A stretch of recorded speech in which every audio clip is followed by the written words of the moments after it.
Dans un autre titre, vous avez signalé que François Kaboulo, ministre des Sports et Loisirs, a clôturé un séminaire de formation.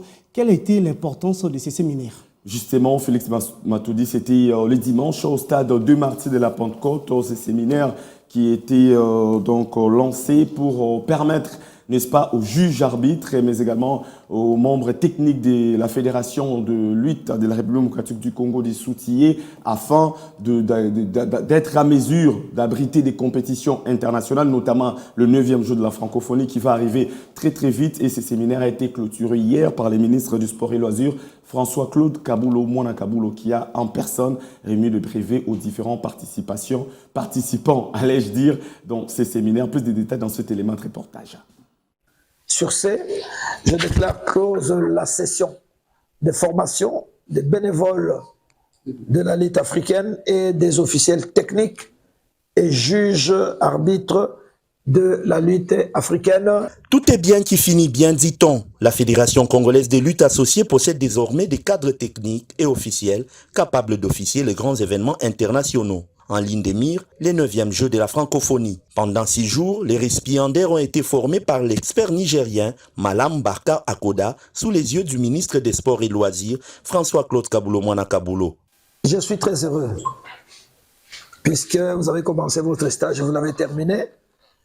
Au nom du ministère des Sports et Loisirs, je voudrais exprimer toute ma reconnaissance à M. Malam Barka, qui s'est dérangé pour quitter son pays, venir ici pour vous enseigner. Hier, vous avez vu le président de la République visiter les sites. Ils vont abriter les 9e Jeux de la francophonie.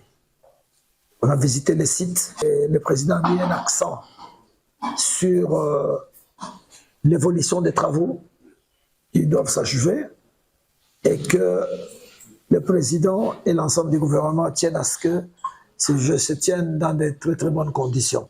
La présence du patron des sports en RDC en ouverture comme à la clôture est loin d'être une pression pour les athlètes qui sont déterminés pour les prochaines échéances. Dans l'objectif de s'offrir tous les moyens possibles pour rafler des médailles lors des Jeux de la francophonie, la FECOLUTA organise déjà, dès le mois prochain, un test event. Petite compétition qui connaîtra la participation des 2 pays, à savoir le Congo-Brazzaville et l'Angola aux côtés de la RDC. Mais on ne va pas aller aux Jeux comme ça. On ne va pas se jeter dans les Jeux sans toutefois voir ce qu'on a appris. C'est ainsi qu'en harmonie avec notre fédération internationale, on s'est convenu que nous organisions une compétition test le 4, le 5 et le 6 mai. On va inviter 2 pays, je suis en contact avec eux, il y a l'Angola et le Congo-Brazzaville, qui sont d'ailleurs déjà d'accord. On va faire jouer nos cadets. On va mesurer, on va évaluer ce qu'on a appris de toutes ces formations. Et puis peut-être s'il y a des erreurs, on les corrige pour que nous présentions une bonne image pendant les Jeux. La formation des cadres techniques et arbitres s'est déroulée en 2 séances selon l'expert nigérien. Et sachez que cette formation rentre dans le cadre des préparatifs des 9e Jeux de la francophonie.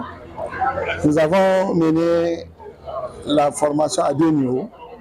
D'abord, la formation des officiels techniques et arbitres, et après la formation des bénévoles qui vont intervenir en lutte africaine pendant les Jeux. La cérémonie s'est clôturée avec la remise des brevets aux participants au salon d'honneur du stade des Martyrs de la Pentecôte.